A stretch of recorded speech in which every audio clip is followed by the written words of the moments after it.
Hello there, Ray here, and today we'll be showing you my simple AFK bridge builder. This machine allows me to be able to build a bridge over top of ocean or water sources while being AFK in survival. This machine is capable of producing a 10-meter lane of stone across any water source such as the ocean, and this machine itself is actually very compact. There's only 12 blocks in this entire thing. So I designed this contraption for an upcoming project on our server where we need a very large flat area to work, and I didn't want to just go and dig out a big perimeter because that would take a lot of work. So instead I thought, what if I just dump lava over top of an ocean where there's a lot of water and convert that water over into stone.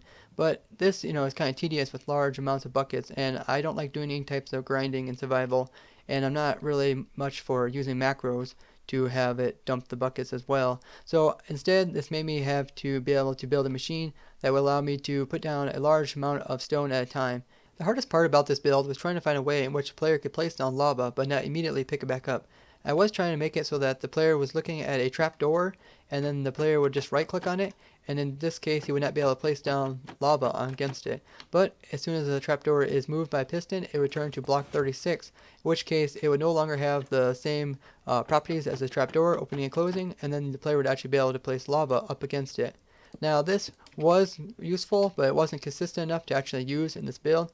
So then I monkeyed around and actually found a trick where the player is able to place down lava but not be able to pick it up. And I was able to do this by using a stair here, and the player is facing this top piece here of the stair, the part of the stair that's facing upwards, but not the very top over here.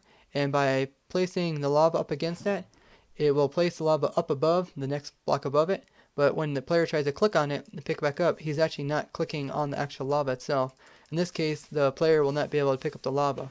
Now when the machine moves forward, the entire lava source moves closer to the player, in which the player can actually pick it up back in lava in his bucket. And then as soon as it comes in his bucket, he'll be able to place it back on top of the stair again. The way that the machine moves forward is just by a bud. As soon as the lava comes up against this piston here, it will just cause an update to this piston, which will cause the piston to move the slimestone contraption over to this direction, in which case it will update this piston with this redstone block here, and which will cause the piston to push the whole contraption forward one.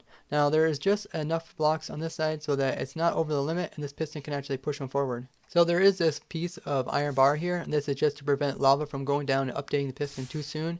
There's also these two trap doors back here, and since the player is able to sit in here, and this allows it so that the player is safe from any lava. You can see how the player would be safe in there even if he goes through lava, and the trapdoors will not be able to burn up as well as this iron bar here. So it's completely safe. Even if it looks like the player is jerking forward into the lava, he won't actually take any damage. So this machine itself is very simple, and therefore it's not completely perfect. You can see that it kind of missed some stone here, but otherwise it does a pretty good job. This machine is also able to go in 1.9, 1.10, as well as 1.11, because our server is currently in 1.10, so there's no observer blocks on this contraption itself. So the way that you get this machine going is that you'll be in survival mode, and you just need a bucket of lava as well as an empty space. Now first you have to get your guy actually right clicking. The way you can have your guy automatically hold down right click without actually being there, you just practice by holding down this trapdoor so you can actually see the guy is actually working. Then you hold down your right click button and then you also push F11, and at the same time you try to release the right click button right as your screen goes black. Now it can be pretty difficult to actually get this to work. As soon as you do get it, all you have to do is move your player away from the trapdoor so that you actually see that the trapdoor is moving all by itself, so you know it's working. Then face the bottom of the stair piece down here, and then use your scroll wheel to switch over to the lava bucket, or you can use your number key.